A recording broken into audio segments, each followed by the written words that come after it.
Bonjour et bienvenue sur KWTV Lozère, votre chaîne lozérienne, pour ce débat en vue des élections législatives anticipées qui auront lieu le dimanche 30 juin et dimanche 7 juillet 2024.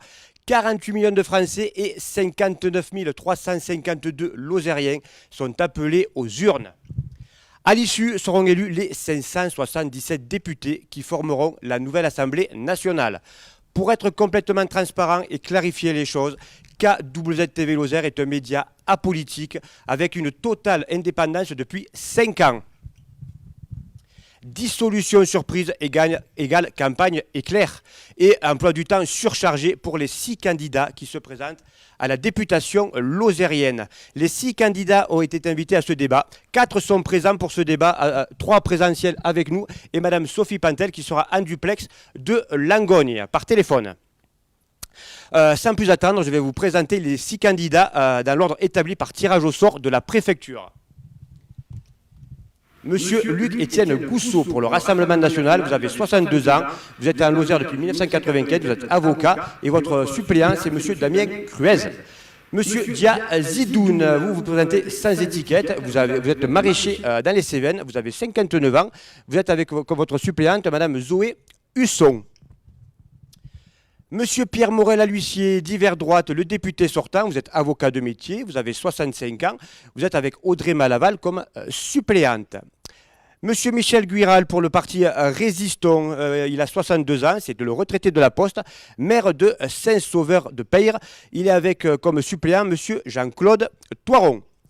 Madame Sophie Pantel, le nouveau Front Populaire, 52 ans, présidente du département de la Lozère, avec monsieur Serge Guessot comme suppléant.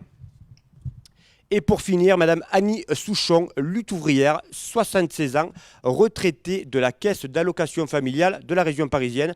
Elle est avec Monsieur Thierry Frontex comme suppléant. Place au débat, un débat qui se veut courtois et respectueux, avec un temps de parole équilibré. Donc, dans l'ordre établi par tirage au sort qui a été effectué à la préfecture, Monsieur Gousseau, vous avez été désigné en numéro 1. Donc, moi, j'aimerais la première question, donc elle va être pour vous. Votre avis sur cette dissolution anticipée et votre ressentiment? Bonjour tous les téléspectateurs lozériens. Mon avis, c'est que le président Macron est très loin d'être serein. Il est très loin d'être serein et il est même fébrile.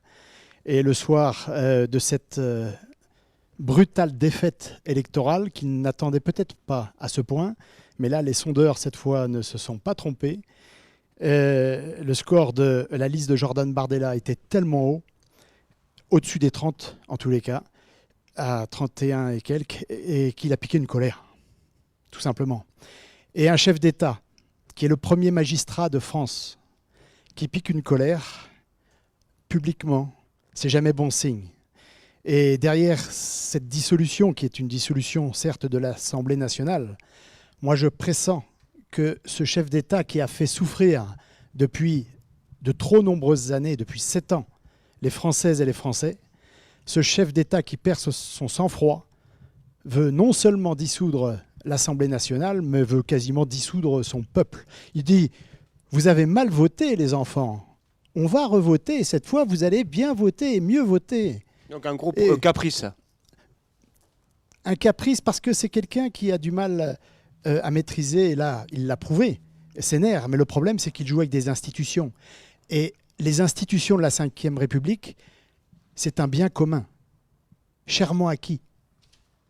chèrement acquis par tous les Français, par l'histoire de France. Donc on ne joue pas avec les institutions. Ceci dit, par honnêteté politique, il faut dire que Marine Le Pen et Jordan Bardella avaient demandé cette dissolution si, je crois me souvenir, que Jordan Bardella avait fait une déclaration selon laquelle il disait que si j'obtiens le double de la liste de Mme Hayet, M. Macron devra en tirer les conséquences et dissoudre. C'est ce qui est arrivé. Mais de cette façon, avec cette brutalité, c'est comme un enfant qui veut casser son jouet. Le 7 juillet, si vous êtes élu député, dans quel groupe siégerez-vous à l'Assemblée? Il y aura un groupe RN. Voilà, Unique. c'est clair. Nous sommes, vous serez dans le groupe RN. Il n'y a rien de plus clair et c'est justement cela que les Françaises et les Français attendent de cette élection. Déjà, ils ont envoyé ce message sur un 34% national sur les élections européennes. C'est déjà un message assez phénoménal. Donc, je crois que les Français attendent justement une clarification. Et la clarification dans toutes ces élections à répétition, là, ou du moins sur les 2 scrutins qui se suivent entre le 9 juin et le 30 juin. C'est rare en France qu'on vote 2 fois de façon aussi proche, même si c'est 2 scrutins très différents, l'un pour l'Europe, l'autre pour la nation. Mais il faut dire que c'est quand même une répétition de scrutins qui va favoriser la clarification. Et c'est ce que nous attendons, nous, au Rassemblement national, c'est ce que Marine Le Pen et Jordan Bardella attendent, c'est qu'il y ait évidemment cette confirmation, voire cette amplification du vote Rassemblement national. D'accord. Monsieur Zidoun, par tirage au sort à la préfecture, vous avez été tiré à numéro 2. Donc maintenant, même question pour vous, votre sentiment sur cette dissolution surprise qui a pris tout le monde de court. Votre micro.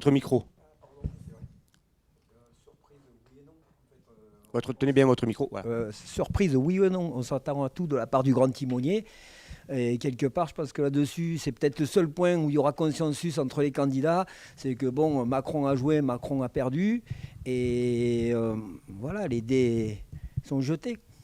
Allez à test, comme vous direz. Si vous êtes élu le 7 juillet comme député à l'Assemblée, dans quel groupe siégerez-vous? Aucun. Je suis fidèle à mes convictions.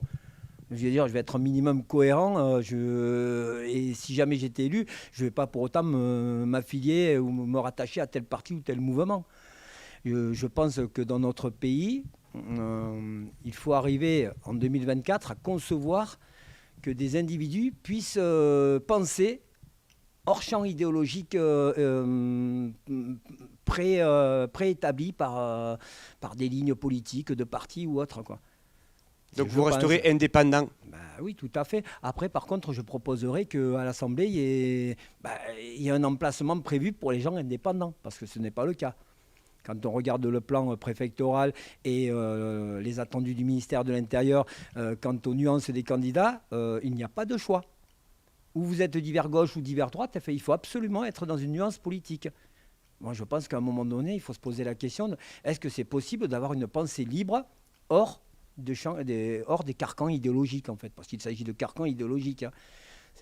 Là, si on laisse faire, c'est reparti pour 5 ans de répétition, quoi.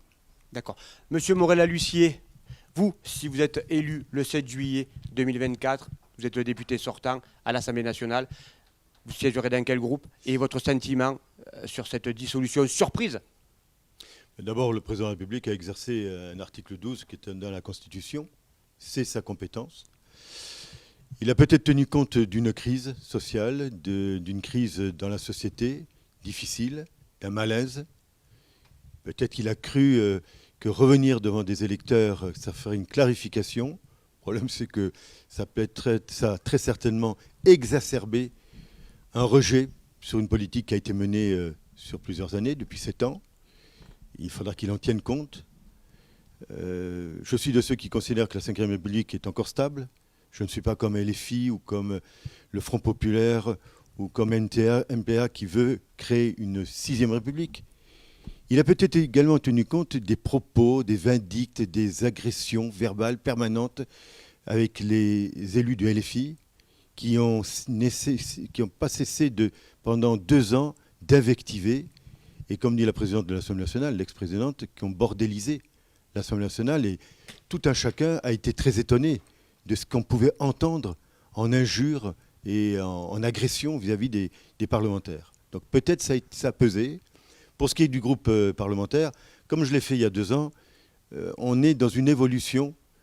Jusqu'à peu de temps, il y avait un parti politique et puis un groupe parlementaire identique.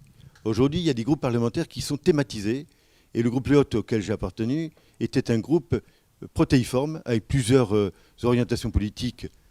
On venait un peu de partout et on défendait les territoires. Et je pense que dans l'évolution des choses, il y aura de nouveau un groupe parlementaire qui défendra l'orientation territoire. En tout cas, c'est le choix que je ferai. Voilà. Voilà, vous cacheriez. Madame Pantel, vous m'entendez? Vous êtes en duplex de Langogne? Oui, oui, je vous entends très bien. Voilà, même question pour vous. Votre avis sur cette dissolution surprise de l'Assemblée nationale, et dans quel groupe vous siégerez dans le Front populaire? Le nouveau Front populaire. Le nouveau Front populaire. Alors, c'est tout nouveau pour nous aussi, hein? Oui, tout à fait. Nous vivons, je crois que nous vivons la pire crise politique de la Ve République. On avait déjà une crise sociale, économique, territoriale, parce que le président Macron a fait aucun cadeau en attaquant tous les corps intermédiaires au territoire. Et aujourd'hui, on a une crise institutionnelle. Donc, ça a été un peu la double déflagration au soir du 9 juin. À la fois le résultat qui n'était pas surprenant quand on est sur le terrain au quotidien, le résultat du Rassemblement national, et puis cette dissolution. Alors moi, mon avis sur la dissolution, c'est que Emmanuel Macron, il a décidé c'est dramatique, de jouer le destin de la France au dé. Finalement, je pense que c'est son orgueil blessé, parce que rien ne l'obligeait à dissoudre l'Assemblée nationale. Il y avait beaucoup d'autres solutions. Après, il avait un bilan catastrophique quand on regarde le déficit public, la dette, l'échec de sa politique de l'offre. Dans les milieux politiques, on annonçait une dissolution à l'automne en disant que potentiellement il n'aurait pas de majorité pour le vote de son budget. Donc voilà, je pense qu'il a voulu prendre tout le monde de court, mais il a mis en place le chaos dans notre pays. Et donc, je siégerai, alors c'est très très clair, moi je suis d'hiver gauche, je suis plus adhérente au Parti socialiste, mais ce sont mes valeurs, et je siégerai au sein du groupe socialiste. Il n'y aura pas de groupe Nouveau Front Populaire, chacun siégera dans son groupe qui correspond à ses valeurs. D'accord, donc vous, ça sera bien clair, vous serez au Parti socialiste.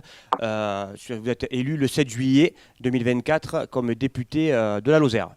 Oui, tout à fait. Et puis, ce que peut-être je peux rajouter, c'est que j'ai un certain nombre de collègues présidents de département aussi qui sont candidats, y compris à droite. Et si les uns et les autres sont élus, on travaillera évidemment ensemble. L'idée, c'était de pouvoir aussi avoir un lieu d'espace, de rencontre, d'échange, comme on a pu créer au sein de l'Assemblée des départements de France. On a nos groupes politiques, mais pour autant, on a créé un groupe des ruraux, et ça nous permet vraiment de travailler dans l'intérêt de nos territoires. D'accord. La Lozère n'échappe pas, messieurs, dames, du coup, comme tout le territoire national. Moi, j'ai sondé un petit peu à droite à gauche sur les marchés. Le fait qui remonte le plus, c'est le pouvoir d'achat. Les Lozériens y sont confrontés aussi. Monsieur Gousseau, vous, le pouvoir d'achat, des mesures concrètes pour les Lozériens, par exemple? La mesure principale du Rassemblement national, elle sera nationale. Elle n'est pas lozérienne, elle est nationale, puisque nous sommes sur un programme national. Les élections législatives, ce sont des élections nationales. Bon. Donc, la mesure phare du pouvoir d'achat du Rassemblement national, la première mesure immédiate, très importante, soulignée d'ailleurs par Jordan Bardella sur tous les plateaux de télévision ces derniers jours, c'est évidemment cette baisse de la TVA sur les produits énergétiques de 20 à 5,5% sur les carburants, le fioul, donc le gaz, l'électricité. Et c'est une mesure que Jordan Bardella présente comme une mesure d'urgence, parce que c'est une mesure qui répond vraiment à la souffrance, mais la souffrance réelle des Français qui ne sont entendus sur aucun sujet depuis très longtemps. Là, depuis trop longtemps. Je pense que ça a même dépassé la souffrance, il y a même la colère qui arrive. Oui, mais vous savez, la colère, on l'exprime sur une réaction. Et cette réaction, elle vient d'une souffrance. D'une souffrance parce que les Français sont prêts. C'est un peuple qui sait être solidaire, qui sait être généreux. Mais les Français n'aiment pas trop qu'on se moque d'eux. Et tout ce qui avait été annoncé au tout début des 2 élections d'Emmanuel Macron, depuis 7 ans, n'a jamais été suivi des faits. Jamais, jamais, jamais. C'est la raison pour laquelle, vous le savez très bien, on a eu affaire au mouvement des Gilets jaunes. Bon, et le mouvement des Gilets jaunes, bon, qui a été réprimé, comme vous le savez, on ne va pas en refaire tout un disque sur l'antiviolence. On sait très bien comment le peuple français n'a pas été entendu. Bien. Et c'était les plus défavorisés du peuple français. Bien. Alors, aujourd'hui, cette mesure phare sur le pouvoir d'achat, on dit « Ah, mais elle va coûter entre 10, 12, 14 milliards. » Les experts qui n'ont pas contesté d'ailleurs ce chiffrage, évalué par les experts économiques qui travaillent avec le Rassemblement national, disent qu'effectivement, elle peut être chiffrée à ce montant. C'est la première mesure d'urgence. C'est bien de chiffrer, mais on finance comment? Alors, le financement vient sur la suppression de plusieurs niches fiscales, dont une qui fait quasi unanimité, la niche fiscale des armateurs. Bien, elle n'est pas propre au Rassemblement national, cette suppression, elle est annoncée ailleurs. En tout cas, nous, au Rassemblement national, on a dit que celle-là, les armateurs n'y couperont pas, celle-là, elle sera éradiquée et donc il y a effectivement une économie sur ces niches fiscales. Il y a des réductions au budget de 2 milliards de la contribution de la France à l'Union européenne. Il faut savoir que la France, ce n'est pas Pierre Morel qui est ici présent qui pourra me le contredire, on est contributeur net. On est contributeur net aux environs de 10 milliards. Bon. Et ça, c'est inacceptable au regard de ce que la France reçoit comme avantage au regard de la gestion de l'Union européenne. Il y aurait encore une très saine gestion de l'Union européenne. On pourrait éventuellement, le chef d'État français, le gouvernement pourrait amadouer les Français en disant c'est un geste de solidarité absolument nécessaire pour notre avenir au niveau de l'Europe. Mais ils ne peuvent même pas le présenter comme ça à cause de la gestion catastrophique de l'Union européenne qui ne reçoit absolument aucun aval de toutes les populations des 27. Toutes les nations sur les 27 qui veulent mettre en œuvre des mesures justement pour favoriser ce pouvoir d'achat se heurtent aux dispositions soit juridiques, soit aux normes, soit à l'absence de volonté politique des dirigeants de l'Union européenne qui leur disent pas question, pour l'instant, l'Union européenne, on ne touche à rien de la gestion globale de l'Union européenne, donc les peuples souffrent en silence. Et ça, au Rassemblement national, on ne l'admet pas. Et donc, votre solution, alors, du coup, pour... je viens de vous le dire, la suppression de plusieurs niches fiscales, dont celle des armateurs, et la réduction au budget donc des 2 milliards de contributions de la France à l'Union européenne. Avec ces plans, il y a d'autres, évidemment, on va y venir tout au long des observations d'aujourd'hui, il y a d'autres chefs de diminution qui permettront de caler des économies dans le programme. Mais il faut retenir, la mesure phare qu'il faut retenir aujourd'hui, c'est que dès le 9 juillet, ou le lundi 8, il y aura une mesure mise en place à condition, évidemment, que Jordan Bardella ait une majorité absolue à l'Assemblée nationale. S'il n'a pas la majorité absolue, il refusera il l'a annoncé. Matignon. On mettra immédiatement en œuvre, la majorité du gouvernement Bardella mettra en œuvre donc cette mesure immédiate de baisse de 20 à 5,5 sur tous les produits énergétiques. Monsieur Zidoun, vous, en tant qu'indépendant, des mesures pour le pouvoir d'achat des Lozériens et sur le national, si vous étiez élu le 7 juillet? Le micro, votre micro. Votre micro. Votre micro, là, voilà. Donc, oui, là, vous m'entendiez? Oui. Ouais. Donc, je disais, moi, je ne suis pas économiste. Je n'ai pas de... Du coup, là, bon, je sais bien que M. Gousseau parle pour son parti, en fait. Donc, voilà, c'est un programme de parti qui a été établi à Paris, je pense, n'est-ce pas? Le pouvoir d'achat, oui, effectivement, là où je le rejoins, c'est que il faut récupérer de l'argent à droite, à gauche. Ou ça reste à déterminer. Moi, j'avais quelques idées. Je sais pas, baisser les traitements des députés, des sénateurs, arrêter de verser à des pensions à vie aux ministres et aux ex-présidents. Parce que, par exemple, Giscard d'Estaing nous a coûté une blinde, quoi. Il faut le dire. Par exemple, c'est juste un exemple. C'est juste quelques millions, mais ces quelques millions additionnés à d'autres millions, plus les millions qui sont versés à la presse, à certains titres de presse qui appartiennent à des milliardaires qui ont déjà les moyens de financer leurs journaux, et on doit, nous, en plus, payer pour ça. Et pour des journaux qui, la plupart du temps, ont des tirages, sur la majorité du tirage, il y en a une partie qui va à la poubelle, quoi. Bon, voilà. Il y a une gabégie financière à plusieurs niveaux. Je pense que ça mériterait une commission de réflexion, mais rapide, hein.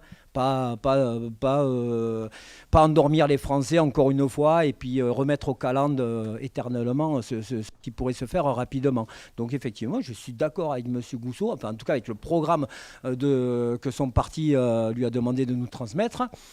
Et effectivement, il faut aller récupérer de l'argent qui est dépensé inutilement, le mettre dans des choses utiles. Et pour le pouvoir d'achat, le pouvoir d'achat, c'est quoi le pouvoir d'achat ? C'est l'argent qui rentre dans les poches des Français, et s'il en sort moins, on a plus de pouvoir d'achat. C'est les prix, c'est les histoires de TVA, etc., sur les produits de première nécessité. C'est nous, pays producteurs d'énergie électrique, qui étions complètement autonomes, devenant dépendants de l'énergie à base de centrales au charbon qui viennent d'Allemagne, etc. Là, des fois, on frise le ridicule. Enfin, tout ça pour en arriver à nous imposer bientôt des voitures électriques. Enfin, c'est farfelu, quoi. Des voitures électriques, des éoliennes qui ne servent à rien, qui ne produisent rien, etc. Voilà. On est dans le ridicule, quoi, des fois. Donc il faudrait, je pense, qu'il y ait des gens sérieux au niveau de l'Assemblée nationale qui se réunissent rapidement à l'issue de ces élections et qui mettent en place un budget, un système de récupération de l'argent là où il y en a trop. Justement, Voilà. en étant indépendant pour être entendu, c'est un peu compliqué. Si par exemple le 7 juillet vous êtes élu député, à partir du 8 juillet Oui. ou 9 juillet, une seule voix à l'Assemblée nationale, comment, si vous n'êtes pas dans aucun groupe, comment faire pour... Je fais confiance à l'intelligence collective quand même. Les gens qui vont à l'Assemblée, ils ont quand même un minimum d'intelligence. Si nous n'avons pas tous fait des études, moi personnellement, je n'ai fait aucune étude. Je me suis arrêté à 13 ans et demi, je suis allé travailler en boulangerie, pâtisserie. Bref, peu importe. Je veux dire, il y a une intelligence collective. Cette intelligence collective, elle peut être hors des partis. Elle peut se faire hors des partis. Il y a des alliances, il y a des accords tacites, voire des accords stratégiques pour le bien de la nation, pour le bien des citoyens. Je veux dire, c'est l'intérêt en fait général qui doit primer. C'est pas que le programme de tel ou tel parti soit on va dire élu, décidé, mis en œuvre. Ce qui compte, c'est est-ce que l'intérêt général des citoyens est vraiment mis en avant? Est-ce que les citoyens sont vraiment respectés dans leur intégrité? Est-ce qu'on parle de pouvoir d'achat avant les élections et qu'après, finalement, on se fait tous avoir, quoi? Donc essayer de convaincre des collègues députés, donc du coup à l'Assemblée, de se rallier un peu à... Oui, puisque l'Assemblée, elle a quand même des prérogatives législatives. C'est quand même dans cet hémicycle que se font les lois, n'est-ce pas, Monsieur Moret? Oui. Hein? Donc, si c'est un endroit en France où on peut éventuellement influer sur la législature de ce pays et sur les mesures à prendre, c'est là. Voilà. Donc, c'est pour ça que je pense que les députés, à mon avis, ils devraient... je pense que c'est possible de sortir des partis. Je pense qu'il faut à un moment donné évoluer. On est en 2024. Il faudrait que les députés prennent chacun leur indépendance. Il n'est jamais trop tard. Et se mettent à penser...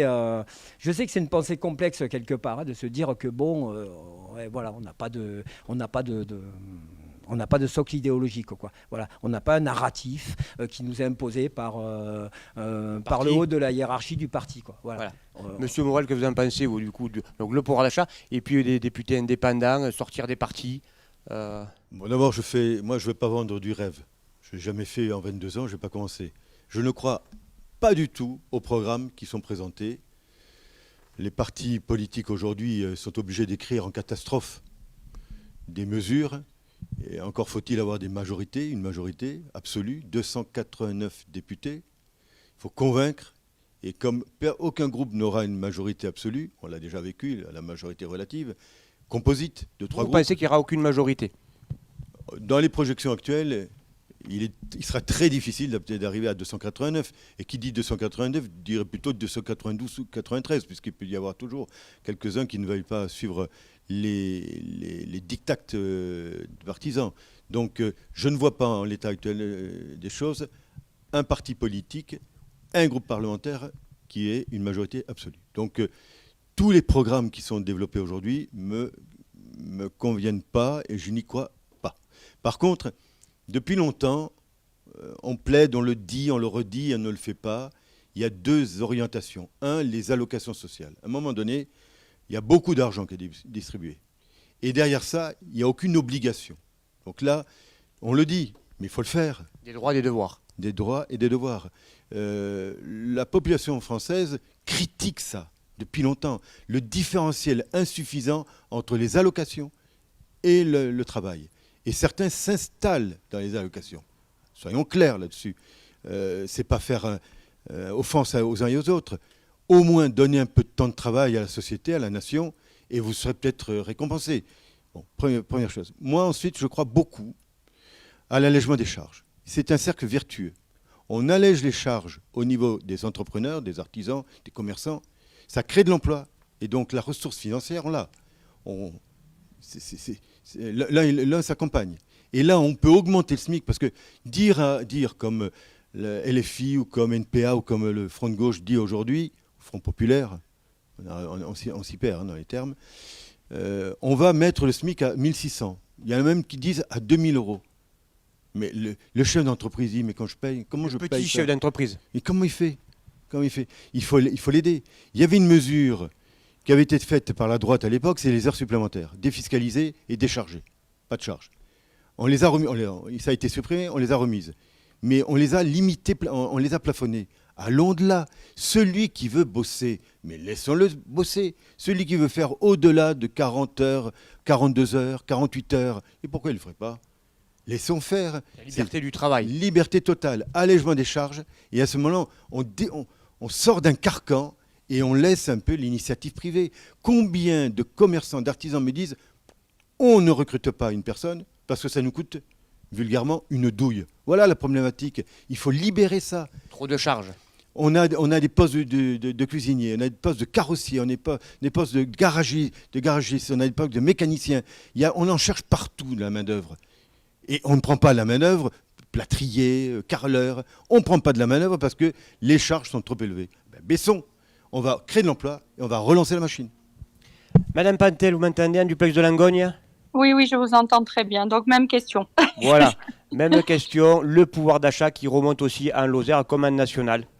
Vos mesures sur le pouvoir d'achat ? Donc, en ce qui nous concerne, agir pour le pouvoir d'achat des Français, c'est vraiment la première des priorités. Vous savez qu'on va avoir 3 temps. Un premier temps pour des mesures d'urgence et c'est le pouvoir d'achat donc qui sera traité. Et puis un temps où on va lancer un certain nombre de réformes avec des grandes conférences pour travailler avec les acteurs du pays et des territoires. Et ensuite, on aura les autres mesures. Donc nous, on a planifié également la mise en œuvre de ces mesures. Donc en ce qui concerne le pouvoir d'achat, je commence par ça tout de suite avant qu'on nous fasse des procès d'intention ou de mauvais gestionnaires. Donc, nous sommes les seuls à avoir un projet qui est entièrement chiffré. Donc, sur la partie pouvoir d'achat, on est sur 30 milliards. On le finance avec une taxe sur les super profits, 15 milliards. C'est-à-dire, en fait, on va chercher les dividendes, enfin, tout ce qui concerne un certain nombre d'entreprises du CAC 40, notamment sur l'agroalimentaire et l'énergie, puisqu'ils se sont considérablement enrichis ces derniers temps. Et on remet en place l'ISF pour 15 milliards avec une composante aussi climatique. Alors les propositions, c'est le blocage des prix de première nécessité dans l'alimentation. C'est la question de l'énergie et aussi le blocage des prix de l'énergie et des carburants. C'est-à-dire en fait concrètement, on va abolir la taxe Macron. C'était les fameux 10% que chacun a retrouvé sur ses factures d'énergie. Et puis vous savez qu'on a un système qui est absurde puisque en fait le prix de l'électricité est basé sur le prix du gaz et en fait au 1er juillet était prévue une augmentation du prix du gaz qui sera annulée. L'augmentation du minimum vieillesse. Il y a également l'indexation des salaires sur l'inflation. qui arrivera avec une conférence sur les salaires, parce qu'en fait, il faut vraiment qu'on ait une différence entre celui qui travaille. Il faut qu'il y ait une rémunération et une différence avec l'augmentation du SMIC, mais derrière, il ne faut pas qu'il y ait de tassement pour les autres strates de salaire. Donc, c'est pour ça qu'en fait, il nous faudra réunir autour d'une conférence les entreprises. Les entreprises, elles ont aussi une problématique d'attractivité des métiers. Et moi, je le vois sur le département, ce que me disent les entreprises, c'est que ce sont les salariés qui font le salaire. Voilà. Et bien souvent, ils sont obligés d'augmenter. On a également les négociations commerciales qui seront engagées rapidement pour garantir un prix plancher rémunérateur à nos agriculteurs. Il y a la question de la revalorisation des APL à hauteur de 10%. On a le point d'indice aussi des fonctionnaires. Donc il y a toute une série de mesures. L'abrogation de la réforme retraite. Donc ça veut dire qu'on va avoir aussi un certain nombre de retraités qui pourront partir. Là, et puis surtout la réforme fiscale pour réintroduire de la progressivité et cesser le matraquage fiscal des classes moyennes. Et je vais vous prendre que cet exemple. Sur l'impôt sur les revenus, aujourd'hui on a 5 tranches. On propose de passer à 14 et vous comprenez bien que quand on gagne 30 000 euros ou 80 000 euros, c'est pas tout à fait la même chose et avoir le même taux d'imposition à 30 000 ou à 80 000, il y a un problème de justice sociale. Voilà, donc il y a d'autres mesures, en tout cas elles sont bien présentes, c'est une priorité de notre programme et elles sont surtout financées. D'accord. Mais justement, sur l'emploi et le chômage en Lozère, là j'ai eu les derniers chiffres. En Lozère, on a 4 990 inscrits à Pôle emploi, ce qui représente 4,7% des actifs. Donc, monsieur Gousseau, et quand on est plutôt mieux par rapport à la moyenne nationale. Voilà, c'est mieux que la moyenne nationale. Mais moi, je discute avec des chefs d'entreprise. Le problème en Lozère, ils n'arrivent pas à recruter. Dès qu'on sort un petit peu des villes, enfin Mende, Marjol, Saint-Chély, c'est très compliqué pour une entreprise pour recruter. Il y a des métiers en tension. Il y a une liste d'ailleurs qui a été dressée par la région Occitanie sur tous les métiers en tension, où effectivement sur lesquels tous les efforts doivent se projeter. Mais la difficulté, c'est qu'en fait, les promesses économiques, on est obligé, même si on fait des promesses de toute façon, et c'est ce qu'on fait au Rassemblement national sur le pouvoir d'achat. On ne peut pas appeler ça autrement qu'une promesse, cette baisse de 20 à 5,5, mais elle est limitée. Pourquoi est-ce qu'elle est limitée? Là, je réponds en cela à la fois à l'intervention de Pierre Morel tout à l'heure et de Sophie Pantel. Mais on est obligé de prendre en compte aujourd'hui un signal fort en France. C'est que nous sommes les champions du monde du prélèvement obligatoire, et tout en étant les champions du monde du prélèvement obligatoire, donc, Pierre Morel a développé tout à l'heure avec justesse, je pense, ça on le partage, qu'il fallait absolument baisser les charges sur ce point-là. Mais on n'arrive pas à endiguer la dette publique en étant les champions du monde. Donc comment voulez-vous qu'un programme tel que le développe Sophie Pantel avec du Front populaire peut-elle le financer? En fait, elle le fait sur la dette. Elle vient nous dire en direct aujourd'hui dans un débat, oh bah oui, moi en toute vraiment conscience, en toute conscience politique, voilà, je propose, on rase gratis et on va accroître la dette de façon considérable. Donc ça veut dire quoi? Ça veut dire que au Front patriotique, on ne pense pas à la France de demain. On ne pense pas aux enfants, aux petits-enfants qui vont arriver, qui vont recevoir cette dette. Donc c'est derrière des allégories de générosité et de solidarité, on a un sombre égoïsme de génération. D'accord. Monsieur Morel, comment on fait pour rapprocher les salariés des entreprises à Lozère? Vous me permettrez de répondre. Vous me permettrez de répondre? Oui, allez-y. Je peux le faire après. Bon, moi je veux simplement rappeler, je trouve que quand on tombe dans la caricature, en général, c'est pas bon d'une manière générale pour la politique. Le programme du nouveau Front populaire est le seul qui aujourd'hui est entièrement chiffré et financé. Donc j'ai rappelé. Alors, je vais expliquer pour Monsieur Gousseau. Déjà, Monsieur Gousseau, vous regarderez le budget du département et je pense que vous n'avez pas de leçons à me donner sur la gestion publique. Je ne donne pas de leçons sur le département. Oui, mais si vous pas du tout. Là, c'est pas le débat. Alors, je rappelle comment on va financer notre programme et après on pourra peut-être développer les propositions. La taxe sur les super profits, 15 milliards. Un impôt de solidarité sur la fortune ISF, 15 milliards. La suppression des niches fiscales inefficaces, injustes et polluantes. Il y en a pour 25 milliards. L'impôt sur les successions dorées, et je le dis bien pour nos auditeurs, enfin, ou téléspectateurs pour vous, je ne suis pas en train de parler de la succession de votre maison, de votre ferme, voilà, du terrain de tout un chacun qui a envie de le laisser à ses enfants, à ses petits-enfants. On est en train de parler des plus hauts patrimoines, des valeurs mobilières, avec des transmissions maximales de 12 millions d'euros. Voilà, je pense qu'en Lozère, il n'y a personne qui est concerné. La mise en place du barème des 14 tranches de l'impôt, voilà, c'est-à-dire qu'on va aller chercher chez les plus riches, ça va ramener 5,5 milliards et 9 Lozériens sur 10 ne verront leur impôt baisser. La suppression de la flat tax, c'est-à-dire ce que M. Macron avait mis en place pour les plus riches, les plus grandes entreprises, pour qu'ils puissent aller vivre ailleurs et du coup ne pas payer, produire de la richesse chez nous, mais après ne pas payer la part d'impôt. On va faire en sorte que les revenus du capital soient imposés au même niveau que les revenus aussi du travail. Et enfin, on a également l'application de l'impôt Zuckman sur les bénéfices des multinationales et puis le renforcement de la taxe et du contrôle sur les transactions financières. Voilà. Donc tout ça, c'est parfaitement chiffré. Il y a 3 grands objectifs et on arrive bien à nos 150 milliards et ils sont financés. D'accord, Madame Patel. Monsieur Zidoun, le micro. Je ne comprends pas, M. Gousseau, M. Morel, comment vous ne pouvez pas être d'accord avec cette idée-là.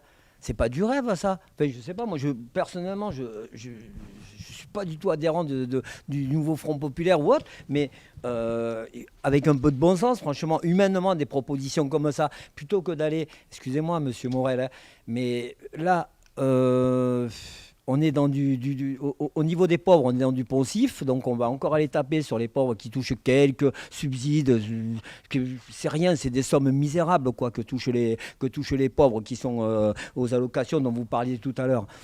Et là, on a dans le programme que soutient Madame Pantel, effectivement, l'ISF, des taxes sur les super profits, les niches fiscales, les bénéfices des multinationales. Humainement, on ne peut pas être contre le fait d'aller chercher de l'argent là. Non, mais en tant qu'humain, vous ne me répondez pas en tant que représentant d'une ligne ou quoi.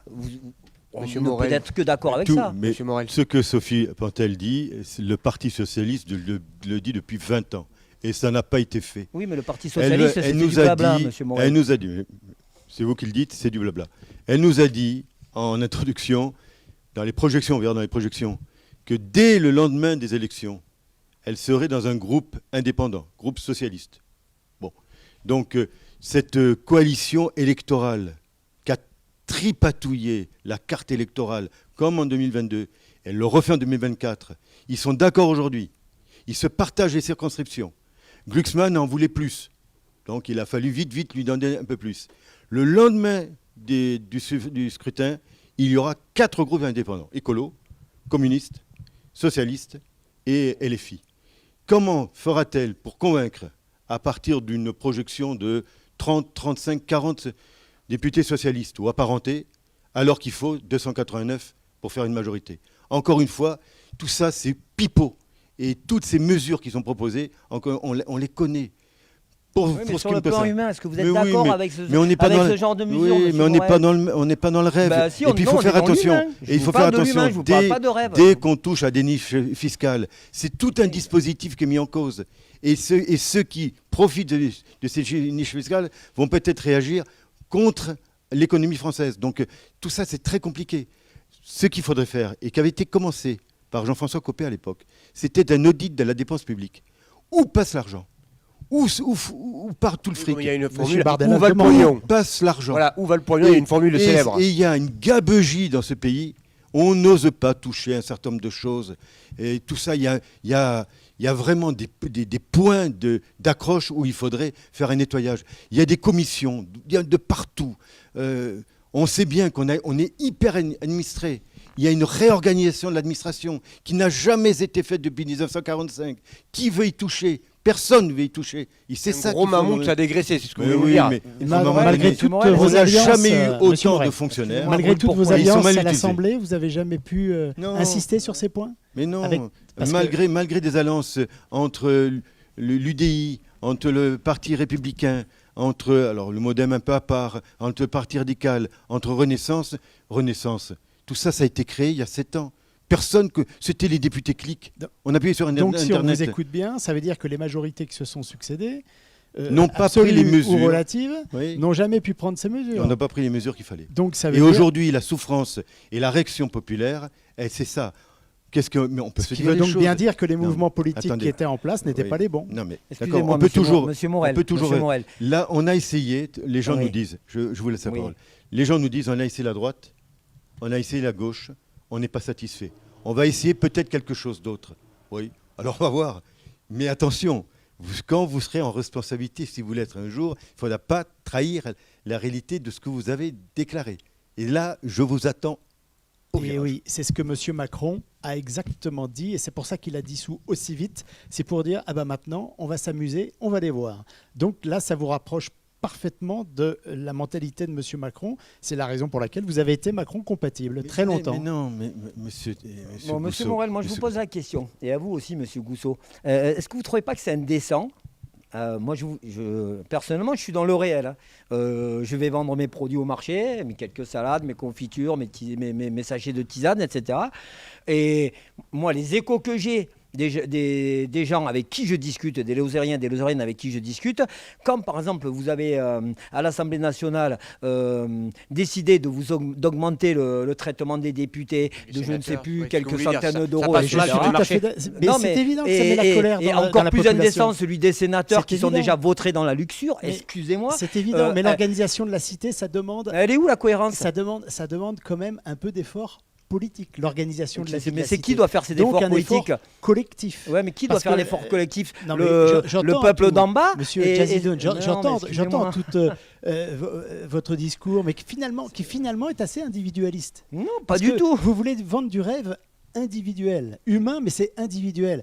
L'aventure politique, c'est une aventure. Non, mais ce terme de rêve, collective. il est récurrent. La politique, c'est collectif. Mais il est faux. On est là Il ne sur- correspond pas on à est en ce société. dont on discute. Monsieur Jazidoun, non mais c'est joli. Messieurs, on c'est- essaye d'avancer c'est un plein petit de peu. poésie. Moi, j'aime beaucoup tout ça. Mais le problème, c'est que On est dans un pays de poètes. non, mais Là, très bien. vais- Que les poètes se fassent connaître, c'est très bien. Là, je vais- Mais faire de la Monsieur- politique, il faut quand même mettre les mains dans le cambouis. Monsieur Gousseau, Monsieur Zitou, on essaye d'avancer Ah, un peu. vous êtes On ne abonné. pourra pas aborder tous les thèmes que C'est je assez voulais comique, aborder. ce Et que vous attendez, venez moi de je, dire. essaye un je petit peu souhaiterais répondre d'avancer. parce que... Madame Pantel, on vous entend? Oui, voilà. Allez-y. Si vous le permettez, je voudrais prendre la parole. Moi, ce que je voulais dire, c'est que je serai dans un groupe qui va pouvoir agir. Alors, je pense que Pierre Morel sera déçu quand il verra le nombre de députés socialistes. C'est un contrat de législature. C'est pas 4 groupes indépendants. Chacun siégera dans son groupe sur ses valeurs. On a un contrat de législature. C'est ce sur quoi on s'est mis d'accord pour pouvoir sortir de l'ornière ce pays, redonner de l'espoir aux Français et répondre surtout aux besoins. Parce que faire de la politique, c'est changer la vie des gens. C'est pas autre chose. Donc, moi, je me demande à quoi serviront des députés qui ne seront pas dans une des deux majorités. Voilà. Bon, Pierre Morel est dans l'opposition depuis très longtemps. Je pourrais lui renvoyer ce genre d'arguments. Sophie, Voilà, donc, si un jour tu es député et si vraiment tu appartiens à ce groupe PS, bon, tu verras ce que c'est que les invectives permanentes du groupe LFI qui veut détruire la société, détruire les valeurs de la société et détruire les institutions de la 5e pour la 6e République. On te verra à l'œuvre. Tu verras comment, tant que tu prendras la parole, comment tes collègues peuvent réagir. Jamais on n'a vu ça. Et faire un accord avec ce genre de personnes, Mélenchon et Poutou, mais vraiment, je ne comprends pas où tu as mis tes valeurs de gauche. Franchement, je ne comprends pas. C'est marrant parce que Mais- d'un mais côté valeurs- comme de valeurs- l'autre, Madame Pantel, on mais écoute voilà. Madame Pantel. pardon, Les d'un valeurs côté de comme gauche, de l'autre, il elles crée le sont diable, quoi. socialistes. Attendez, Monsieur Zidoun, Non, mais- allez-y, Madame Pantel. Je dis, mes valeurs, elles sont toujours au même endroit. Et s'il y en a une qui a jamais varié, qui est toujours restée droite dans ses bottes, c'est bien moi. Donc, elles sont toujours socialistes. Là, on a un certain nombre de propositions sur lesquelles tout le monde s'est mis d'accord. Et ce ne sont pas les propositions de LFI.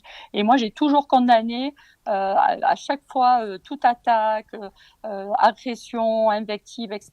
Je pense que ce n'est pas ma conception de la démocratie et ni du débat politique. Et si ça arrive, je le dénoncerai, quels que soient les auteurs, c'est tout. Tu ne peux pas aujourd'hui nous dire que tu acceptes les positions de LFI et de la NPA. Tu les connais, on en a parlé tous les deux. Mais je n'accepte Aujourd'hui, ils pas, abîment mais notre je ne société les et tu le accepte sais. pas puisque ce ne sont pas celles qui sont dans le contrat de législature. Ce ne sont pas Aussi, celles-là. ça va même y plus loin. compris- mais arrêtez de dire n'importe quoi. Non, mais c'est faux parce que vous avez non, une mais sainte y horreur de compris- tout ce qui est à gauche en fait. Non, mais c'est vrai, vous Mais, avez, de tout ce qui est à gauche, vous avez une sainte horreur. Alors que si vous étiez vraiment, comment dire, préoccupé par le bien-être des citoyens, vous diriez, il y a des bonnes idées partout, à droite, à gauche, là-bas, ici, en haut, Messieurs, en dames, bas. on essaye d'avancer un petit peu, on a beaucoup à Non, parler. je vais quand même voudrais répondre. vrai- Allez, moi, en je 22 voudrais ans, vraiment qu'on en La parle vision du égoïste fond. de la En société. 22 ans de députation, Ouais. je Mais n'ai jamais si- demandé à un citoyen de savoir s'il était de gauche ou de droite quand je me suis occupé de son dossier. Et je pense avoir fait preuve de transversalité. Et quand je vois mon résultat dans les Cévennes, c'est plutôt sympathique pour un député de droite d'avoir 65% dans certaines communes des Cévennes. Donc on ne peut pas me faire Eh, son procès. Est-ce On qu'on peut pas le faire est-ce non qu'on plus peut au avancer RN, sur puisque le le fond RN a pour repris parler tout santé, l'électorat Attendez, on s'écoute, justement on s'écoute, populaire attendez, on s'écoute. et qui a fui la gauche justement parce que la gauche a lâché son électorat populaire. Et c'est là que les premiers scores en France pour le Rassemblement national sont arrivés sur les anciens lieux ouvriers et populaires. Messieurs, dames, Donc ce qui est dit là aujourd'hui est très on inexact. s'écoute, voilà. Madame Pantel, vous avez Oui, mais à vous la Monsieur parole. Bousseau, votre parti, il surfe sur les difficultés, mais il n'apporte pas de solution. Mais moi, je voudrais qu'on aille sur le fond, justement, pour pouvoir le démontrer. Alors, on va parler d'un autre sujet. Voilà. La santé. Moi, ce qui m'inquiète aussi en Lozère, qui inquiète beaucoup de Lozériens, on a bientôt plus de spécialistes en Lozère. Dans peu de temps, il n'y aura plus de cardiologues en Lozère, des dermatos non plus. Avoir un rendez-vous à un gynécologiste, ça devient compliqué. On a un gros manque de spécialités en Lozère. Alors, Monsieur Morel, votre avis? Alors, c'est un sujet qui a Vaste intéressé. sujet. C'est un sujet qui a intéressé plusieurs fois l'Assemblée nationale. Pour faire simple, la conception du médecin n'est plus la même. Le jeune médecin actuel n'est pas celui qui a 30 ou 40 ans, qui travaillait tout le temps. On était Les généraliste, médecins de famille. on pouvait accoucher en pleine montagne, sur l'Aubrac, en pleine nuit. On était là le samedi, le dimanche. C'est plus le cas. J'ai vu tous les étudiants en médecine plusieurs fois à Clermont, à Nice, à Nîmes et à Montpellier. Ils me disent, nous, on veut vivre. On veut bien travailler, mais on veut vivre. Autre point, Ça s'entend aussi, ça. sur les docteurs en médecine, 50% de femmes qui ne s'installent pas à 28 ans, 29 ans, mais à 40 ans. On comprend pourquoi elles font leur vie avant. c'est pas la, Et donc, c'est pas la faute attention des aux femmes, chiffres. ça va. Il y a des diplômés, mais beaucoup ne s'installent pas. Troisième chose, on ne s'installe pas en individuel. On veut maintenant du collectif. Ce n'était pas du tout comme ça autrefois. Des maisons Et médicales. donc, alors, on construit, vous savez, faire du mur, faire du parpaing, c'est simple. Mais il faut mettre à l'intérieur des médecins. Ça, c'est déjà plus difficile. Il faut les trouver. Et je pense qu'à un moment donné, aujourd'hui, certains veulent être salariés. Il faut rapprocher la médecine de ville de la médecine hospitalière. On fait un peu médecin indépendant, et puis on va à l'hôpital un petit Et moment. fonctionnaire, Et- en gros. Un médecin, fonctionnaire, Non, fonction non, publique faut- hospitalière. Pas forcément agent public, mais c'est pas le statut. C'est je veux faire un peu de médecine libérale et je veux également être raccroché à un hôpital.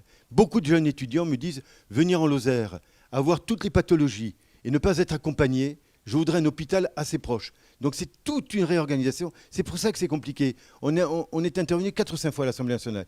Sachez que quand on installe un médecin, il y a des aides du département. Il peut y avoir des aides de la région. Il y a 50 000 euros de la CPM. Il y a les ZRR qui sont en exonération fiscale pendant 8 ans. Et malgré tout cet arsenal, on a encore du mal à trouver des médecins. C'est Alors ça comment le- on fait si le la défi. panoplie elle est déjà établie et qu'on n'arrive pas à trouver des médecins? Moi je parle des Il spécialistes. faut, je pense, j'avais plaidé auprès des différents ministres que dans les études universitaires, il y ait une section médecine rurale. Apprendre à des jeunes que dans le milieu rural, ils pourraient trouver un épanouissement. Un cadre de vie Ils ne sympathique. savent pas, parce qu'ils ne le savent pas. Et puis, c'est toute une chaîne. Il faut un médecin, il faut un infirmier, il faut peut-être le kiné. C'est toute une organisation pour que le médecin qui s'installe se sente entouré. Entouré. Une pharmacie. La pharmacie rurale également, qui pose des difficultés. On avait un quota de 2500 habitants pour une pharmacie, mais aujourd'hui, on en perd des pharmacies. Et ça, c'est gravissime. Monsieur Gousseau, vos solutions pour... Alors, je partage beaucoup de la choses médecine. qui ont été dites effectivement là par Pierre Morel, puisque ce sont des choses très concrètes et réelles. Alors, il faut évidemment stopper cette hémorragie des lits d'hôpitaux. Hein. Et ça, c'est pas seulement en milieu rural, c'est vraiment, ça va être un sport national, ça. Et c'est qui a une tranché exigence dans le lard. nationale. Alors, il faut, je pense, augmenter le numérus des formations de tous les personnels soignants. Pas seulement des médecins, mais également des infirmiers et des aides-soignants. Alors, nous avons envisagé au Rassemblement national l'exonération d'impôts pour les médecins qui pourraient exercer, les médecins âgés, en cumul emploi et retraite. D'ailleurs, le médecin âgé, médecin qui est à la Médecin, retraite, qui reviendrait voilà, reprendre son activité. C'est une solution très sérieuse qui peut être explorée, et notamment pour favoriser, pour inciter, prévoir une exonération fiscale donc, de cet exercice médical par des médecins âgés. Et on sait très bien, en Lozère, lorsqu'on a eu des médecins de famille, que ce soit dans le nord ou le sud de Lozère ou même le bassin mandois, on est très attaché à nos médecins, qui ont suivi... Médecin de famille. Les médecins de famille, bien sûr, qui ont suivi nos enfants, voire même sur plusieurs générations, les petits-enfants. Et donc, cela, parce qu'on a fait partie aussi d'une génération, c'est vrai, un peu gâtée quand même, la génération de cette société de consommation qui a été gâtée. Maintenant, je pense qu'il faut qu'on retrouve des gestes de solidarité importants. Et ce cumul emploi-retraite des médecins âgés pourrait être un geste de solidarité fort. Alors effectivement, on est obligé de le baser sur le volontariat. Hein, on ne peut pas contraindre. Là, obligé. Mais je pense qu'il faut vraiment l'inciter fortement. Ça, c'est un point sur lequel je crois qu'il faudrait vraiment insister. Il faut insister aussi sur la défiscalisation des heures supplémentaires des personnels soignants, ce qui donnerait de la souplesse aussi dans le mode de gestion de nos hôpitaux, et continuer les incitations fiscales et sociales pour favoriser les implantations des jeunes médecins. Ça, c'est déjà avéré. Sophie Pantel le sait bien. Elle a même participé à cette œuvre-là au niveau du département. Ça, c'est très bien. Il faut évidemment continuer tout ce travail. Le financement, ça, je ne crois pas qu'il y ait un autre mouvement que le Rassemblement national qui le propose. C'est pour lutter contre aussi ce millefeuille administratif qui pourrit notre dépense publique. Il faut, je pense, essayer d'aller vers la suppression de l'ARS, qui est vraiment une chape de plomb dans la gestion au niveau régional. Donc je dis bien l'ARS, autorité régionale de santé, absolument, qui pourrait peut-être, alors là c'est également en cours d'étude, mais c'est pas impossible que l'on puisse penser le délocaliser au niveau départemental, délocaliser cette gestion administrative donc des services de l'ARS. Et réduire également à 10% les postes administratifs par établissement. Parce que dans un établissement, ce qui choque beaucoup pour ceux qui se penchent un peu sur la question, c'est de se dire qu'il y a aujourd'hui, on est à 75-25 ou 80-20 sur les postes entre les soignants et les administratifs. Il faudrait vraiment réduire à 10% les postes administratifs, que les lieux de santé soient au des lit lieux du patient. Voilà. C'est ça. Du personnel au lit du patient et plus dans l'administration. Bien sûr, même si nous savons qu'il y a des tâches administratives qui sont incontournables, nous le savons. Mais est-ce que tous les efforts ont été faits en ce sens? Pour l'instant, je ne le crois pas. Et le Rassemblement national, pour le financement, pense également à une mesure que les Français demandent, les enquêtes l'ont vraiment prouvé, c'est la suppression de l'AME. Pourquoi ? Évidemment, l'AME, ça paraît être l'aide médicale d'urgence pour les personnes, pour les étrangers en situation irrégulière. On dit, sur le plan de l'humanisme, c'est très beau, c'est très bien. Alors, la question est de savoir, est-ce que la France peut financer ça? Alors que c'est quasiment, je dirais, une niche sociale qui est réservée à des étrangers en situation irrégulière, des fonds sur lesquels les Français n'y ont même pas droit. Ils n'ont même pas droit à cet équivalent. C'est incroyable. Alors, je crois que là, il y a quelque chose à faire. C'est une question de courage politique. Et ce courage politique-là, c'est le Rassemblement national qui propose de l'avoir, et non pas d'autres mouvements politiques en France, parce qu'ils craignent trop la critique facile du racisme, etc. Et il y a un moment donné, et les Français le disent aujourd'hui amplement dans toutes les enquêtes, on dit, on n'est pas le guichet social du monde entier. C'est pas possible. Évidemment qu'on le voudrait bien sur le plan humain, comme disait M. Jazidoun tout à l'heure. Sur le plan humain, évidemment qu'on veut soigner tout le monde, donner à manger à tout le monde, que tout le monde, pourquoi pas, aille sur la Lune aussi. Non mais évidemment. D'accord. On ne peut pas sonder les cœurs et les reins des personnes à travers une mesure politique. Voilà. Mais cette mesure politique, si elle est nécessaire pour la solidarité française, eh bien, il faut la mettre en œuvre. Monsieur Zidoun, vous êtes en retard sur le temps de parole. Donc mettez votre micro. Voilà, votre micro. C'est dommage que bon, Monsieur Gousseau, voilà, que son temps de parole soit uniquement l'écho d'un programme, voilà, quoi, récité par cœur dans tous les départements de France et au niveau national par Jordi TikTok. Je suis désolé, mais non, mais je suis désolé, Monsieur Gousseau. Moi, je pense qu'à un moment donné, il faut assumer, nous, en tant que nation responsable, en tant qu'État responsable et souverain, enfin, de moins en moins, mais souverain, il faut accepter, comment dire, de recevoir les quelques personnes dont les pays sont détruits, et en partie par notre fait, quoi. Je ne dis pas vous et nous, hein. Je parle des politiques et des gouvernements précédents qui ont par exemple détruit la Libye, favorisé le terrorisme musulman, qui ont détruit l'Irak, etc. Toutes ces coalitions qui, au nom de notre démocratie, sont allées provoquer misère et destruction dans les pays du monde. Moi, si vous venez chez moi, que vous détruisez ma maison, je vais où? Vous venez chez moi, dans la forêt où j'habite, vous détruisez ma maison. Je vais où, moi? Soit je me construis un abri de fortune qu'on appellera camp de réfugiés, soit je viens chez vous. C'est tout simple. Voilà. Après, on peut dire oui, on n'a pas assez d'argent pour l'aide médicale d'urgence. L'humanisme, c'est un rêve.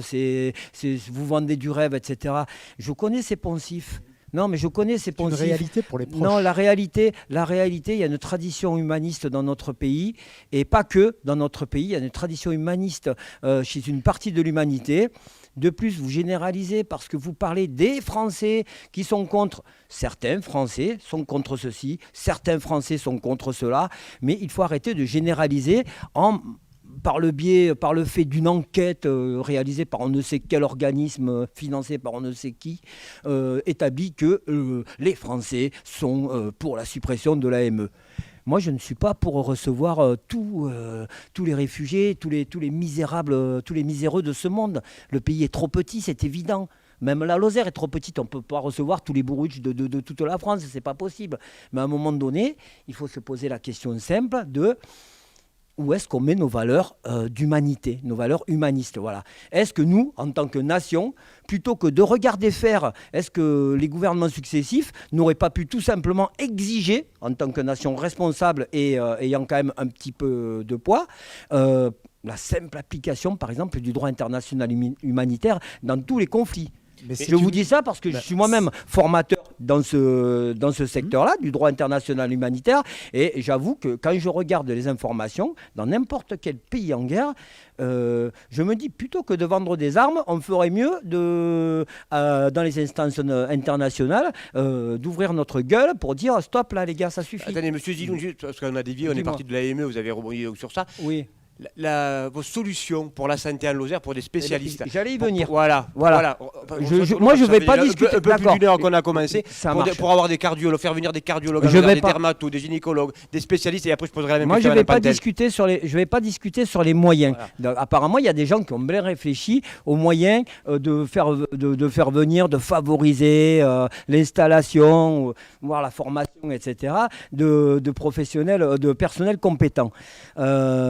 Ça, c'est une affaire technique qui, je pense, est le fait de gens qui ont des compétences à ce niveau-là. Moi, j'ai aucune prétention d'avoir les compétences pour faire venir former des cardiologues. Par contre, là où j'ai des compétences, venir travailler chez Lozère. J'y viens.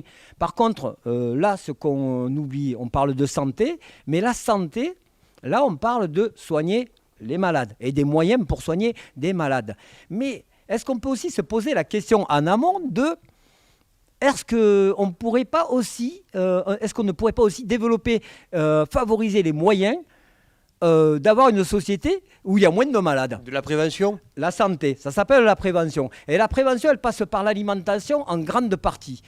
Voilà. Et là où je voulais en venir, c'est qu'en fait, on parle de ceci, on parle de la santé, et donc en amont, on devrait parler et donc avoir, je pense, un regard critique et objectif sur l'agro-industrie. L'agro-industrie, c'est cette espèce de diable qu'on a laissé entrer chez nous, je veux dire dans notre mode de vie, et dominer peu à peu toutes les sphères de notre existence.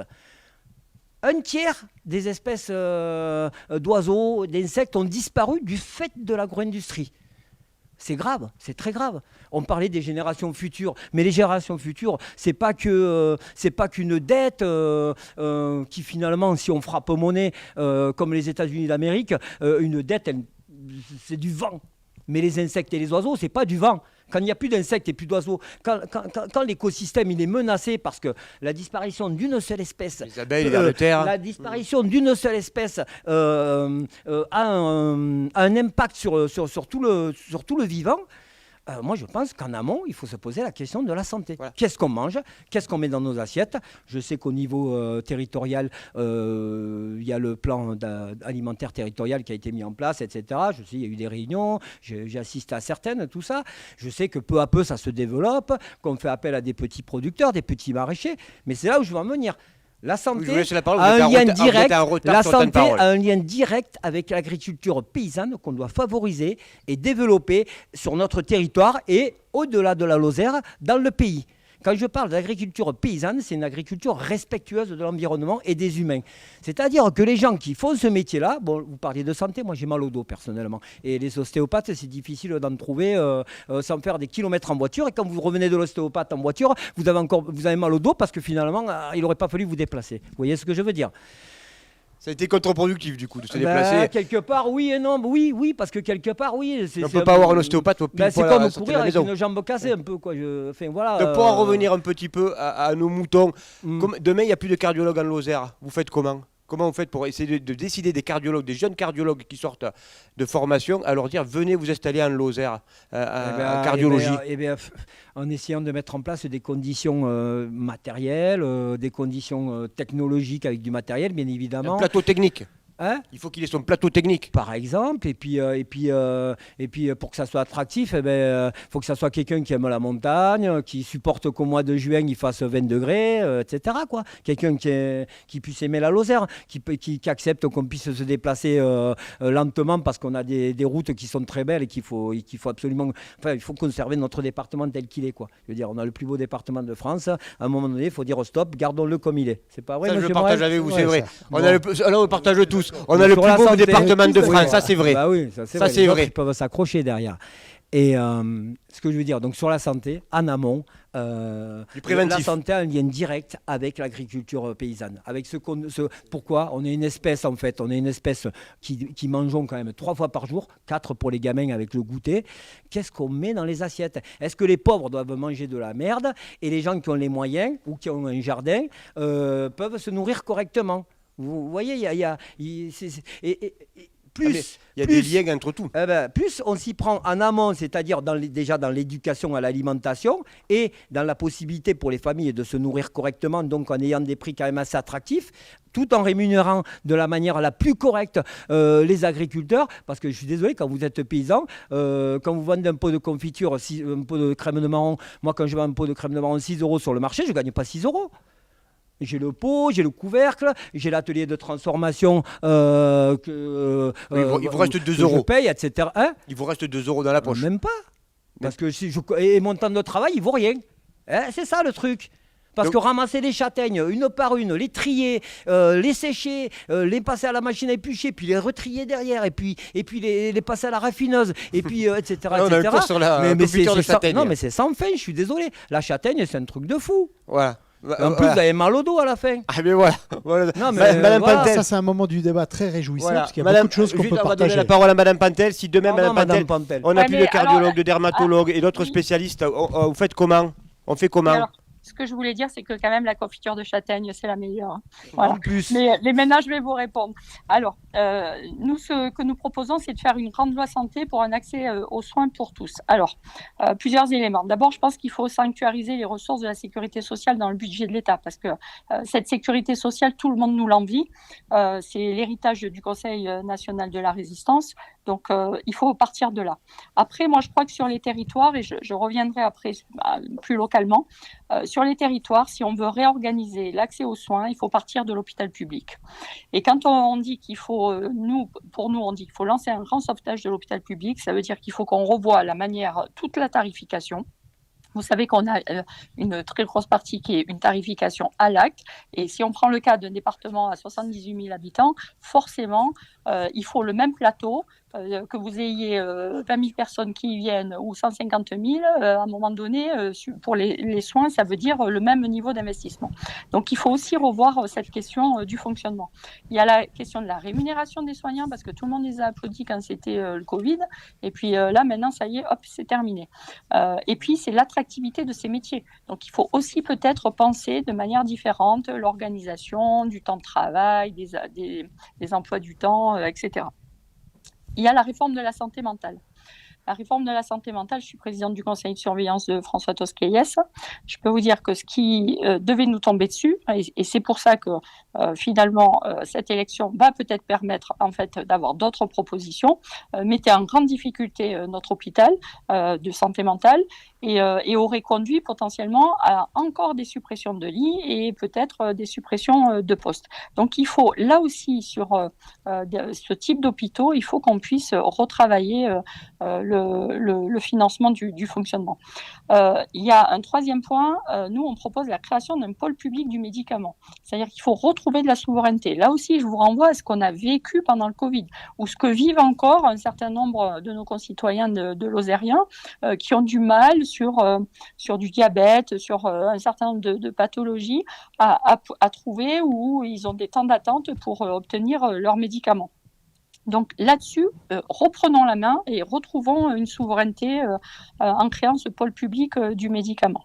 Ensuite, je suis d'accord avec les intervenants au sujet des agences régionales de santé. À un moment donné, il faut qu'on puisse avoir les interlocuteurs sur les territoires, mais ce qui est vrai pour les ARS, c'est vrai pour toutes les agences, et il y a une vraie marge d'économie, et d'autant plus que ces agences, elles sont absolument pas soumises au contrôle de légalité comme nous, enfin un contrôle, c'est un peu l'État dans l'État. Donc là, il y a des choses à faire.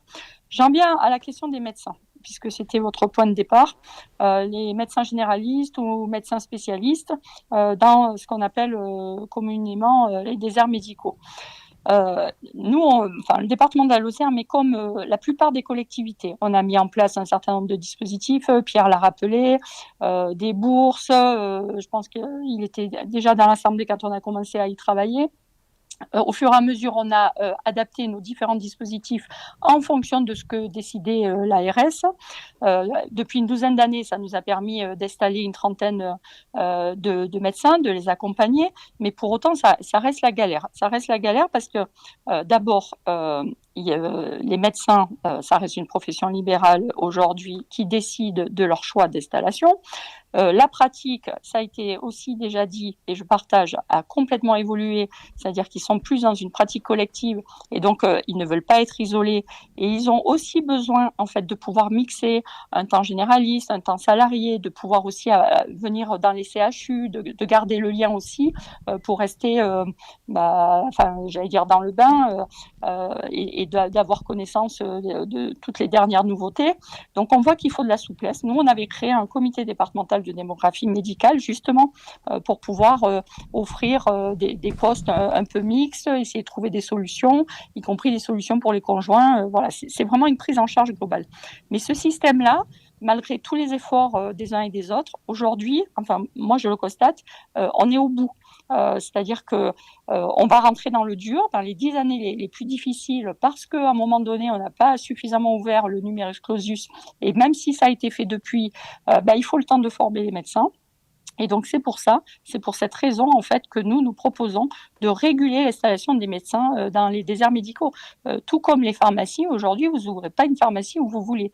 Et il me semble que quand 10 ans d'études, qui est quand même financé grandement par la solidarité nationale, on peut rendre quelques années à l'État. Il y a des tas de métiers où en fait les étudiants doivent s'installer et rendre un certain nombre d'années à l'État. Voilà. Donc ça me paraît pas incongru et je reste persuadée aujourd'hui qu'on est au bout d'un système et que c'est la seule solution.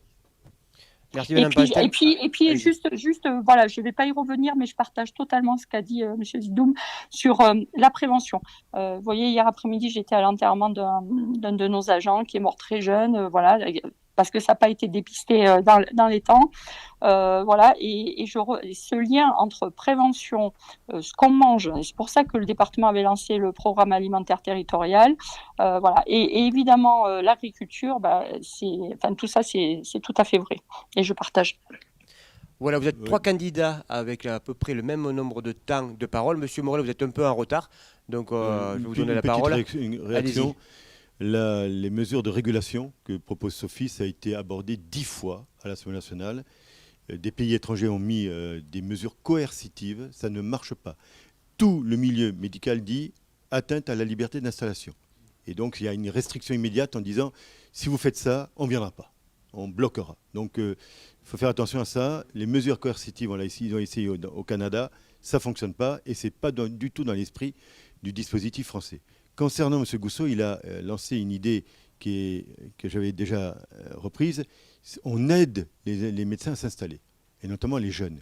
Mais ce qu'il faut aider également, c'est le maintien des médecins. Et beaucoup me disent, on pourrait s'arrêter, pas à 65 ans, mais peut-être à 67, 68, mais donnez-nous un petit cadeau fiscal, aidez-nous. À ce moment-là, si vous nous aidez, on ne travaillera peut-être pas totalement, mais on restera. Et ça permettrait de faire la jonction entre la fabrication de médecins, entre guillemets, actuelle, et où on manque actuellement, et la période qui sera beaucoup plus facile ultérieurement. Donc l'aide aux médecins installés est importante également. D'accord. Monsieur Morel, vous êtes un peu en retard à temps de peut-être, parole. Peut-être, est-ce que je peux juste compléter un petit peu? En fait, on a déjà des médecins qui sont à la retraite. On fonctionne avec eux aussi bien, nous au département. Moi, sur la MDPH, j'ai des médecins qui sont retraités jusqu'à 72 ans. Ils peuvent travailler avec nous à l'établissement thermal de Bagnoles-les-Bains aussi. Voilà. Moi, j'ai quand même du mal à entendre que certains médecins bloqueront. On est dans un état de droit. Donc, à un moment donné, s'il y a une décision, il faudra qu'elle soit acceptée. Voilà. C'est exactement la même chose que dans l'Assemblée nationale. Je te paye des figues de faire venir, de contrecarrer la liberté d'installation. Oui, je ne parle pas des châtaignes, je parle de figues. On a essayé X fois, dans tous les dispositifs législatifs, ça a toujours été bloqué par tous les gouvernements. Oui, mais moi je pense que là-dessus, il faut du courage politique, parce que la question de la santé, il y a le pouvoir d'achat et la santé, et ce sont les principales attentes aujourd'hui sur le département. Moi, tous les jours, quand tu dois entendre exactement la même chose, les Lozériens, c'est ce qu'ils nous demandent. On n'impose pas, Sophie, on n'imposait pas à un médecin qui a son doctorat de venir s'installer dans un département, dans un secteur. Il fait sa vie. Pierre, on ne peut pas lui imposer. Je suis désolée, c'est nous qui payons les 10 années d'études. Donc, à un moment donné, s'il y a un besoin, si c'est l'intérêt général qui le prévaut, il faut avoir du courage politique. Et aujourd'hui, quand on regarde la courbe des médecins qui vont partir à la retraite, nous n'allons pas avoir d'autre choix que celui-là. Mais après, ils iront tous en salariat dans l'hôpital, mais ils ne viendront pas en libéral. Et bien dans ce cas-là, moi de toute manière, je reste persuadée que le socle de l'organisation de la santé, on le voit bien avec les médecins correspondants SAMU, le socle, ça doit être l'hôpital. Il faut le réfléchir à partir de l'hôpital public. Voilà. Mais bon, après, c'est un vaste sujet. Monsieur Morel, vous êtes un petit peu en retard sur le temps de parole. Une actualité en chasse une autre. Il y a à peu près 24 heures, un tag a été mis dans les gorges du Tarn. Vous voulez vous exprimer un petit peu sur ce tag qui vous concerne directement? Morel enfin, c'était donc une incitation à un meurtre. Bon, c'est la première fois que ça m'arrive. Je suis de retour, désolé, ça avait coupé. C'est la première fois que ça m'arrive. C'est la gendarmerie de Florac qui m'a appelé. Je n'étais pas au courant. J'ai été voir ce matin. C'est écrit de manière très lisible. J'entends pas. Ce que je voudrais dire simplement à ceux qui l'ont fait, on peut. Attendez, juste voilà. Madame Pantel, vous l'entendez? Est-ce que vous m'entendez? Voilà, attendez. Madame Pantel, vous m'entendez? Madame Oui. Pantel? Oui, ça y est, Sophie, je vous entends. Sophie, je réponds pour l'instant, je réponds. Voilà, Ah, voudrais- je reprends la question. Voilà, je reprends la question. Monsieur Morel était en retard en temps de parole. Une actualité en chasse une autre. Il y a eu un tag dans les gorges du Tarn du côté de Blajoux qui était directement pour Monsieur Morel. Donc, je demandais à Monsieur Morel. Je veux simplement dire à ceux qui l'ont fait que on peut, dans une démocratie, on peut tout exprimer, mais pas conduire à dire qu'on peut tuer quelqu'un qui est un républicain, qui se présente très spontanément devant des électeurs. Qu'ai-je fait pour mériter ça? Et puis derrière un être humain, il y a un petit enfant, il y a une femme. C'est pas acceptable. Voilà. Et quand je vois la traînée de poudre que ce tag a entraîné en presse locale, en presse régionale, en presse nationale, y compris dans les membres du gouvernement qui m'ont appelé, voilà, il y a des choses qui ne se font pas dans le pays. Et ça m'amène à dire, il y a une violence entrée dans cette société. Et là, on en a l'exemple. S'attaquer à un élu comme ça en pleine période électorale, c'est juste abject. Cette violence a été malheureusement exprimée encore de façon plus transgressive à Saint-Étienne, où un candidat du RN a été molesté. Il a fait un AVC à la suite de cette agression. Ouais. C'était il y a 4 jours. Sans vouloir être désagréable, je dirais simplement à Sophie Pantel que le tag est sur un mur qui appartient au département, et ça serait peut-être bien de pouvoir nettoyer ce mur. Voilà. On va arriver au terme de ce débat. Alors, il y avait d'autres points que je voulais aborder, mais on ne peut pas aborder tous les points. Madame Pantel? Oui, juste sur ça, dire que moi, dès qu'on m'a envoyé la photo hier, dès que je l'ai eu, moi, j'ai fait un petit post voilà, en disant que, bien évidemment, on condamnait complètement parce que ce n'était pas du tout notre conception de la démocratie et du débat public. Donc, moi, je suis totalement solidaire, d'autant plus que moi, j'ai eu largement ma part aussi. Donc, je comprends ce que ça fait. Moi, on est venu même me taguer ma maison, vous voyez. Donc, et je ne parle pas des injures, des menaces et autres. Voilà. Donc, mais là-dessus, j'ai déjà passé commande pour nettoyer le mur. Hein. On arrive au terme de ce débat. Alors, il y a d'autres points que je voulais aborder, mais on n'aura pas le temps. Ça fait déjà 1h20 qu'on doit être en direct, à peu près. 1h20 de débat. Voilà, on a déjà dépassé notre temps prévu. Juste rapidement, à chacun, à tour de rôle, un mot de la fin. Monsieur... Ah, voilà. On m'annonce que Monsieur Morel, vous avez 3 minutes de retard. Donc, vous allez faire un petit mot de la fin un peu plus long que les autres pour rattraper votre retard. Les 3 autres, c'est équivalent, les temps? Les 3 autres, c'est équivalent. Voilà. On essaye d'être équitable envers vous 4. Donc, un petit mot de la fin, Monsieur Gousseau. Voilà.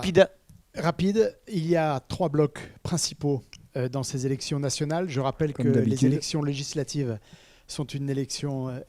c'est une élection nationale et non pas locale, même si les sujets locaux sont évidemment très importants, comme on a la preuve aujourd'hui. On a essentiellement parlé de sujets locaux, mais il y a 3 blocs. Il y a le bloc sortant avec les macronistes ou Macron compatibles, représentés ici sur ce plateau par Pierre Morel à l'huissier. Il y a également le Front populaire représenté par Sophie Pantel. Et ce Front populaire, c'est demain, en France, le communisme et la charia mélangés. Voilà, ce qui nous attend demain en France, c'est le communisme et la charia, avec dans le programme du Front populaire une importation de l'immigration. Voilà, une importation voulue de l'immigration pour déstabiliser fondamentalement le pays. Donc, le vote RN s'impose parce que c'est celui qui va redresser la France. Si nous sommes patriotes, évidemment, si on n'est pas patriote, on ne va pas voter RN. Les RN sont que des votes patriotes parce qu'ils ont le souci, l'amour au ventre, aux tripes de leur pays. Merci, M. Gousseau. M. Zidoun, mot de la fin, rapide. Ouais, je suis désolé. Luc Etienne, c'est ça?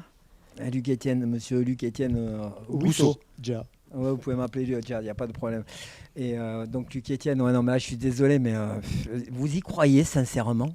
C'est ce que vous venez de dire, vous y croyez? Vous pensez vraiment que les T34 sortent aux portes de Paris? Parce qu'en face, eux, ils pensent... Non, mais en face, ils pensent qu'on va réouvrir des camps de concentration, qu'il va y avoir des chemises brunes qui vont défiler dans les rues. Non, mais vous vous rendez compte que c'est incroyable parce qu'on est dans une manipulation de la peur, alors que finalement, on n'a que des partis démocratiques et républicains.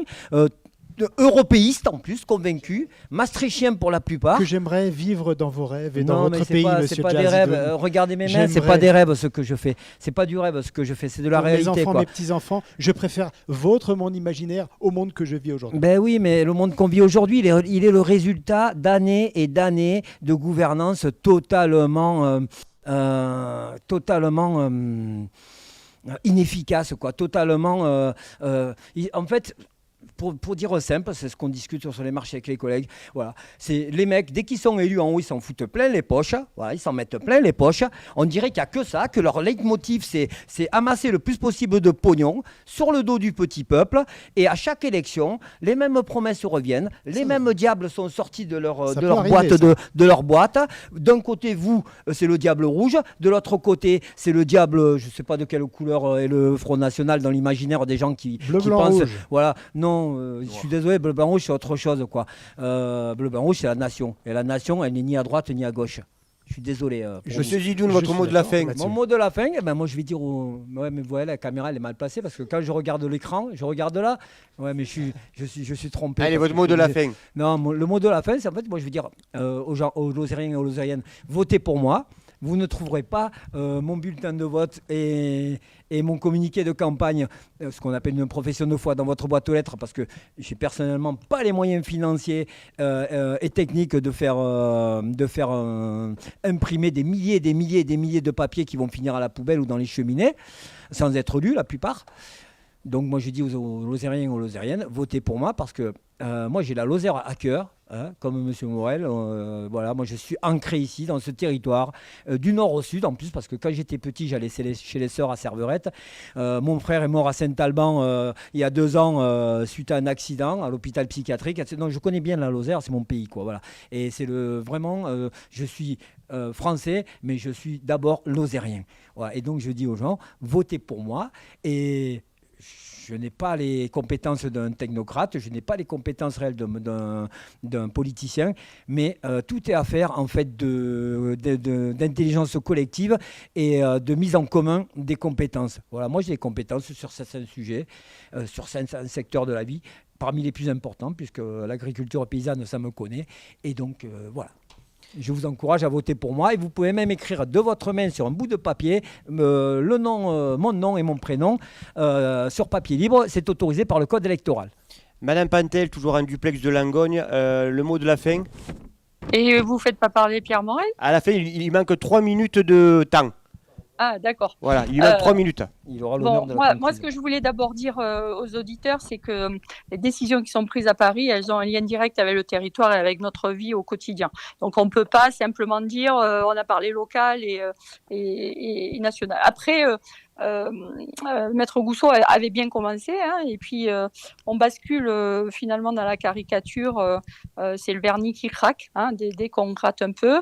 En 81, on nous promettait les chars sur les Champs-Élysées. Bon, je pense que les Lozériens et Lozériennes, ils sont pas dupes, donc je répondrai pas plus là-dessus. En tout cas, nous, notre projet, il vise à répondre à un projet anti-républicain du RN, antisocial, antiterritorial de Macron. L'objectif, c'est vraiment d'apaiser le pays. Je le disais au début, d'enclencher un cercle vertueux sur l'économie. Je pense que tout le monde me connaît sur ce département. J'ai une capacité de travail, je connais les dossiers. Voilà, on a un projet qui est laïque, antisémite, et aujourd'hui, la lutte contre l'antisémitisme. Et aujourd'hui, ce qu'on propose, c'est de faire une grande loi sur l'éducation. Investir sur la jeunesse, c'est dommage qu'on n'ait pas pu travailler sur la transition écologique aussi. Il y a la question du rentage. C'était prévu, voilà. c'était prévu. Ah bon, ben voilà, parce que ça, c'est des sujets aussi qui intéressent les Lozériens. C'était prévu, l'énergie. C'était prévu, mais on a débordé déjà du temps prévu. Non, Bon, mais monsieur ben, Pierre Morel a une séance à l'Assemblée, donc on va lui laisser la parole. Ah non, c'est vrai qu'il Vous avez terminé, Madame Pantel? Oui, ben voilà. Donc, Monsieur moi, je Morel-Huissier. fais confiance aux Lozériens pour faire le tri. Oui, restez avec nous jusqu'à la fin quand même, hein. Voilà. En direct de Langogne. Monsieur Morel-Huissier, vous avez 3 minutes de retard par rapport à vos 3... Ok.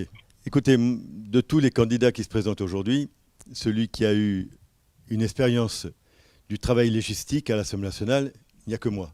Et je peux vous dire à tous, les uns et les autres, que vous verrez, si vous avez la possibilité de devenir député, la difficulté d'abord de se faire entendre, la difficulté de porter une voix, et notamment celle de la Lozère.